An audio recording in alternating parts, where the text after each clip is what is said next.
Bismillah, Allahumma salli ala Muhammad. Alhamdulillah telah selesai berlangsungnya seminar asas sunnah memanah. Jadi kita bersama guru besar Kafah Betam Perdana. Sila kenalkan diri.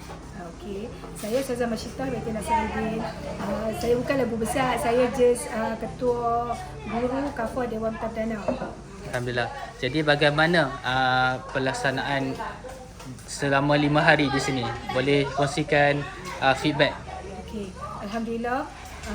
Apa yang saya tengok, alhamdulillah lah, program memanah ni mendapat sambutan yang amat menggalakkan daripada murid-murid dan ibu bapa. Saya harap program ini dapat diteruskan lagi pada masa akan datang. InsyaAllah, semoga anak-anak semangat kan kita tengok dapat 9, 10. Sebenarnya anak-anak kita ni ada bakat kan. Sunnah pun adalah semua, kalau kita kata sunnah ni semua orang boleh buat. Sebab itulah sunnah, Allah mudahkan semua orang untuk mengikuti sunnah Rasulullah SAW. Dan kita bukan hanya ajar sunnah mana, kita ajar adab, kita ajar tentang khusyuk dalam solat, fokus. Jadi insyaAllah di belakang Ustazah kan ada set memanah.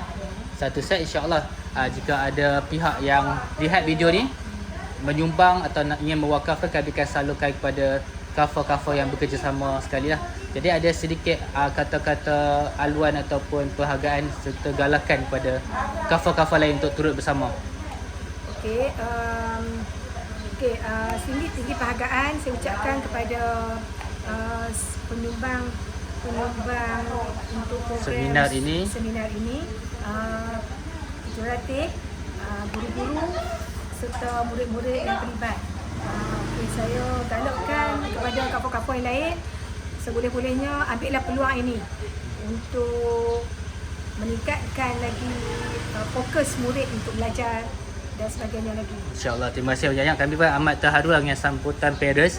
Banyak yang daftar lah, daftar untuk program manah. Alhamdulillah, permulaannya kita ada buka 30 slot untuk harga promosi.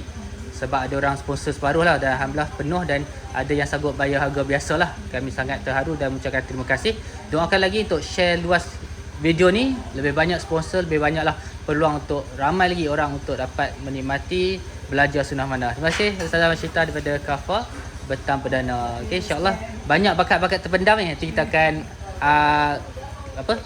inilah bantu yang dapat 9, 10 markah insyaAllah. Jadi persekitaran lah Kafah Betam Perdana, hanya bersebelahan Surah Al-Muhtadin. InsyaAllah selesai program 5 hari di sini.